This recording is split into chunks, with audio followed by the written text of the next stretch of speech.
2025년 숭실대 입시 살펴보겠습니다. 첫 번째가 수시 변경사항이고요. 두 번째는 학교장 추천, 학생부 교과 전형의 수시 등급입니다. 세 번째로는 학종에서 3등급이 합격했던 학과들을 살펴볼 수 있도록 하겠습니다.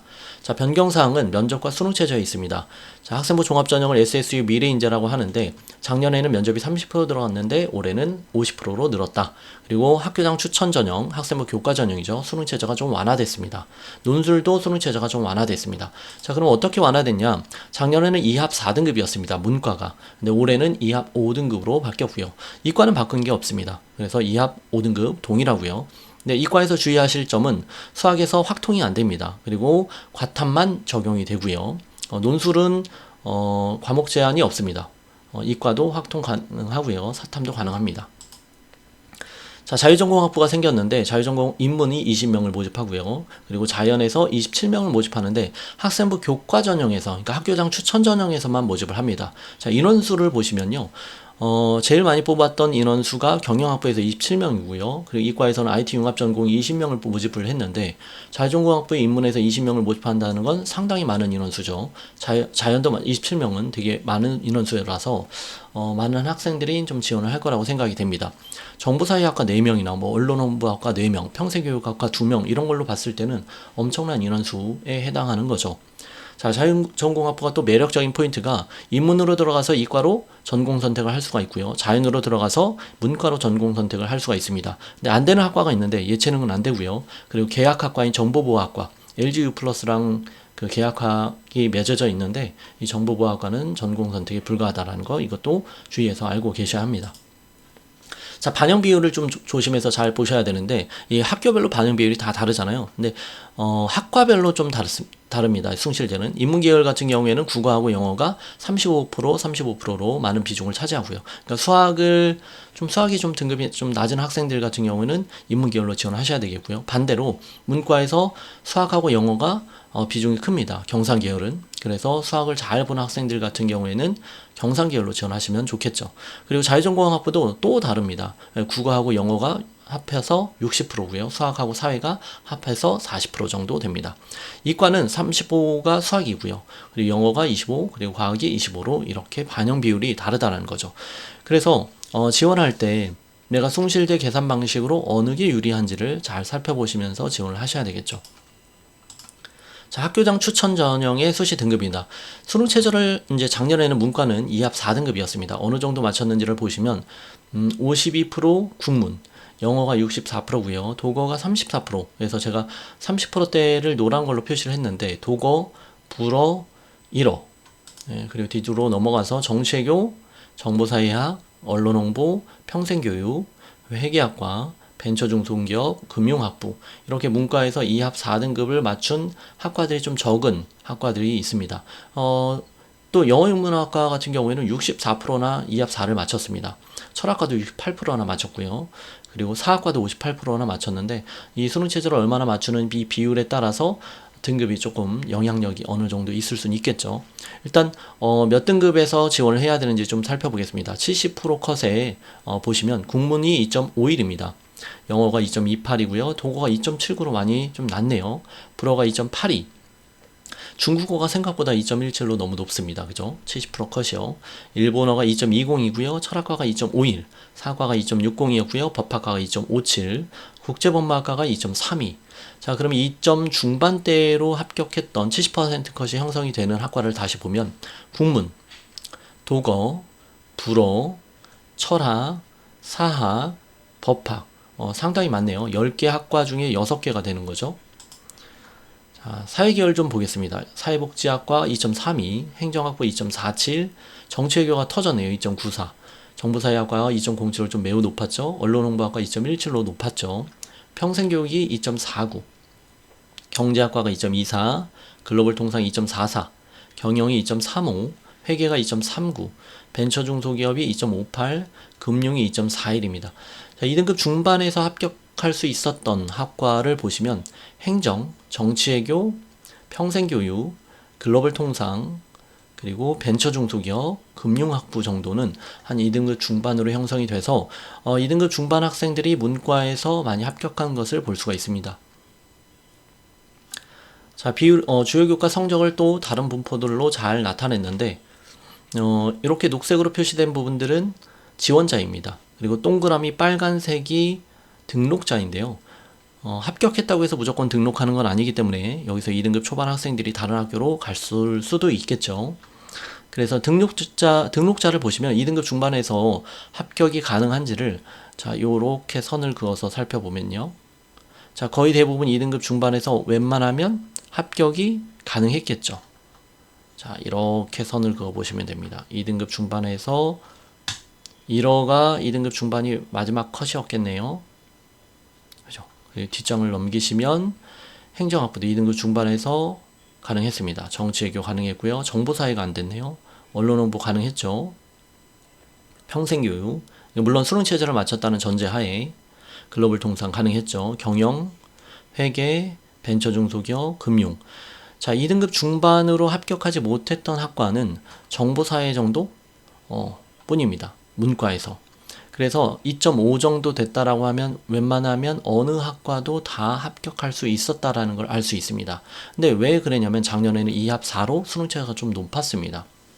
그래서 최초합은 아니겠지만 추추추합으로 해서 2등급 중반에 충분히 지원해서 합격이 가능했다라는 거예요. 근데 올해는 어떻게 됩니까? 수능 체제가 2합 5로 완화되죠. 그럼 2등급 중반이 무조건 안정적인 것은 아니구나라는 걸 볼 수 있습니다. 자, 이과 볼까요? 수능 체제를 충족하는 비율은 이과는 작년에 2합 5등급이었죠. 올해도 동일합니다. 네, 확실히 충족 비율이 어떻습니까? 50%대, 60%대가 많죠. 50%, 60%, 70%까지 있습니다. 소프트웨어나 AI나 융합 특성화. 그래서 2합 5등급을 어느 정도는 다 맞추고 있구나라는 걸 볼 수가 있고요. 그러니까 50% 이상은 맞추고 있구나라는 걸 볼 수가 있습니다. 자, 그렇다 보니 70% 컷이 등급이 2등급 중반이 아닌 2등급 초반으로 형성이 되는 학과들이 많이 있습니다. 예를 들어 수학과 2.2죠. 물리학과 2.1이고요. 화학과 2.13. 정보통계보험수리가 2.10이고요. 의생명 되게 세죠. 1.88입니다. 화공 1.82. 신소재가 2.45로 좀 터졌네요. 그죠? 전기공학부가 2.33. 기계공학부가 2.30. 산업정보시스템이 2.24. 건축이 2.09로 생각보다 높죠? 건축학부 실내건축이 2.43이고요. 컴퓨터가 1.88로 되게 높죠. 전자공학이 2.09. IT융합이 1.98입니다. 글로벌 미디어가 2.49로 좀 낮았네요. 소프트웨어가 2.02, AI가 1.99, 융합 특성화 자유전공이 2.08 등급으로 문과에 비해서는 상당히 2등급 초반대는 형성이 돼야 안정권으로 들지 않을까 싶습니다. 물론 낮은 학과들도 있지만요. 자, 등록자를 좀 보겠습니다. 빨간색이 등록자입니다. 자, 만약에 빨간색 수학과 같은 경우에는 마지막에 한 2.4까지 등록을 한 걸 볼 수가 있고요. 물리학과는 터졌네요. 그죠?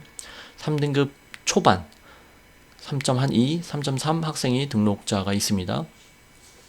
화학과는 한 2등급 2.4, 정보통계보험수리가 한 2.4, 의생명은 이제 마지막에 문 닫고 간 학생도 거의 2등급 때는 없죠. 화공은 2.3, 신소재공학부가 터졌습니다. 4등급 학생이 3명이나 붙었고요. 3등급 학생도 1명 붙었습니다. 그래서 4명이 3, 4등급입니다. 전기공학부가 한 2.5, 기계공학부가 한 2.6, 산업정보시스템공학과가 2.5, 그리고 건축학부가 한 2.5까지 마지막에 문 닫고 간 학생들의 등급입니다. 건축학부가 2.5, 컴퓨터가 한 1.8 정도 되겠죠?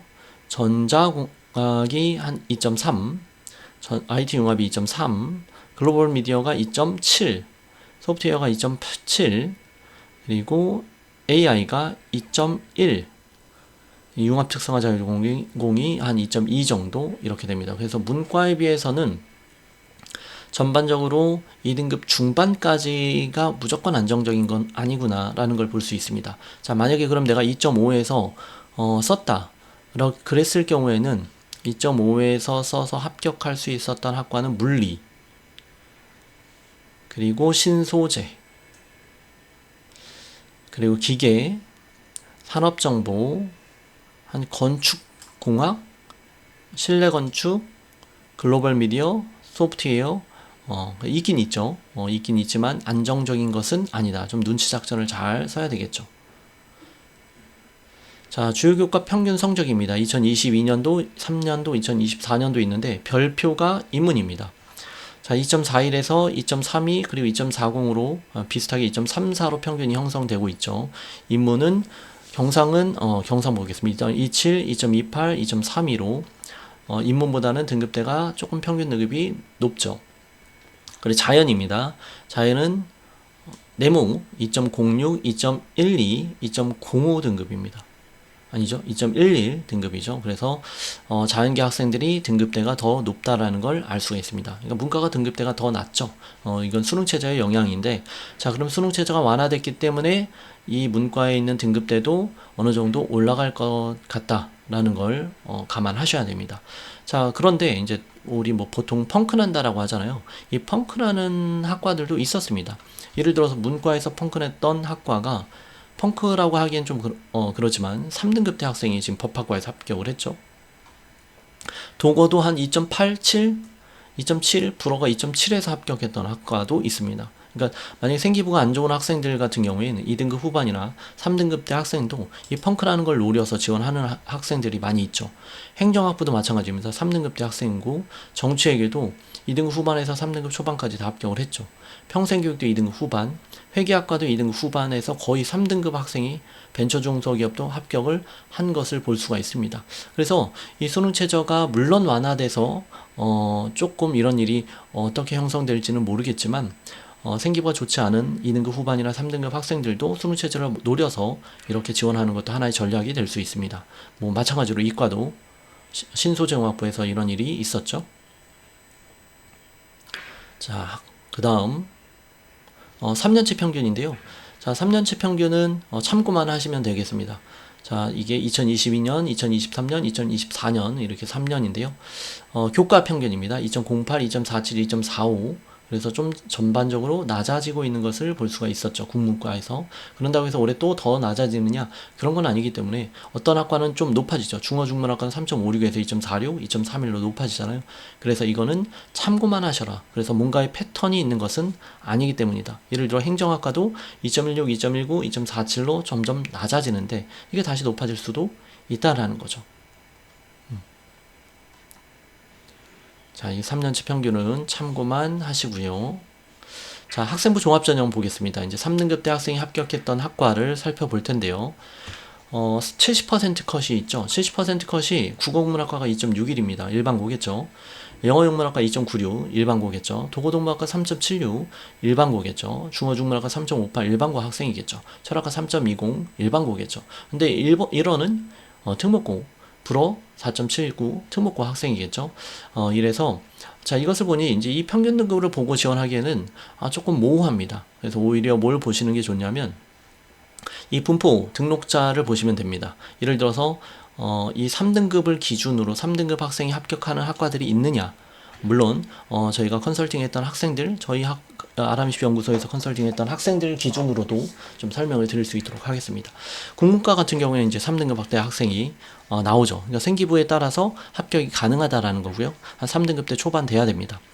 영어영문학과는 이제 3등급 초반까지는 돼야 되고 3등급 중후반으로 간다라고 했을 때는 조금 쉽지는 않죠. 근데 3등급 중반까지는 합격 사례가 많이 있었습니다.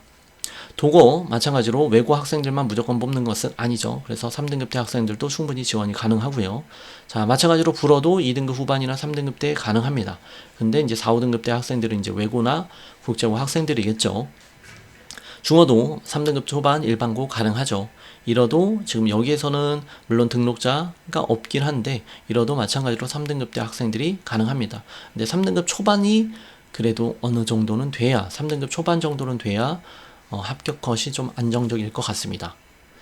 자, 철학과 충분히 가능하죠. 이 3등급 노란 선을 기준으로 보시면 됩니다. 그러니까 무조건 합격한다라는 게 아니라 지원이 가능하고 또 합격 사례가 있다라는 얘기를 말씀을 드리는 거죠. 사학과도 가능합니다. 사학과도 지금 물론 합격자가 또는 등록자가 2등급 중반에서 이렇게 있는데 3등급 때 합격했던 사례도 있습니다. 법학과 사례 있고요. 국제법무학과 사례 있습니다. 사회복지학과도 사례가 있고요. 행정학부 3등급 초반까지 사례 있습니다. 정치외교도 사례가 있고요. 정보사회학과, 사회학과가 좀 일반적으로 좀 높습니다. 그래서 조금 높은 편인 거고 언론 홍보도 높은 편입니다. 참 제가 컨설팅했던 학생 중에는 언론 홍보나 정보사회학과 마찬가지로 좀 없었습니다. 평생교육학과는 있었고요. 경제학과 있습니다. 3등급 초반까지 있습니다. 글로벌 통상학과 3초 있고요. 경영학부 3초 있는데 워낙 경쟁률도 세고 또 물론 그만큼 모집 인원이 있기 때문에 또 지원하는 것을 추천을 드립니다. 회계학과 3등급 초반 있습니다. 벤처 중소기업이 좀 있습니다. 그래서 만약에 이제 경쟁률이 너무 세서 경영학부를 피하고 싶다라고 하면 벤처 중소기업으로 좀 틀어서 돌려서 지원하는 것도 하나의 방법이죠. 금융학부 3초에 충분히 가능합니다. 수학과 사례 있습니다. 물리학과도 사례 있고요. 이 3등급을 기준으로 일반고 학생이겠죠. 근데 화학과는 쉽지 않습니다. 정보통계보험수리학과 가능하고요. 근데 이제 화학과 같은 경우에는 워낙 인기도 높고 등급대가 좀 높게 형성이 되기 때문에 3등급대에서는 잘 나오지 않습니다. 2등급 후반까지는 돼야 됩니다. 의생명은 워낙 세기 때문에 3등급으로는 쉽지 않을 것 같습니다. 화공도 마찬가지로 좀 쉽지 않은 편입니다. 신소재는 좀 많이 나오는 편이고요. 3등급대 학생들도. 그리고 전기 나오는 편입니다. 기계 3등급대 학생들 많이 나옵니다. 자, 건축 학생들 사례 있습니다. 3등급 초반 실내 건축도 사례 있고요. 컴퓨터 학부는 2등급대 워낙 세기 때문에 컴퓨터가 유명하죠. 전자공학과 사례 있습니다. IT 융합 사례 있고요. 글로벌 미디어도 3등급 사례 있습니다. 소프트웨어는 좀 센 편이긴 하지만 여기에 지금 3등급 초반이 합격했던 사례가 있는 것처럼 지원하시는 것도 나쁘지는 않습니다. AI 융합 학부도 사례는 있습니다. 정보보호학과는 좀 2등급 중반 정도는 돼야 되는데 워낙 계약학과다 보니까 좀 세죠. 융합 특성화 자유전공 3등급 사례 있습니다. 자, 이렇게 3등급 사례가 대부분 있죠. 그래서 지원하는 게 맞고요. 물론 생기부가 받쳐줘야 되겠죠.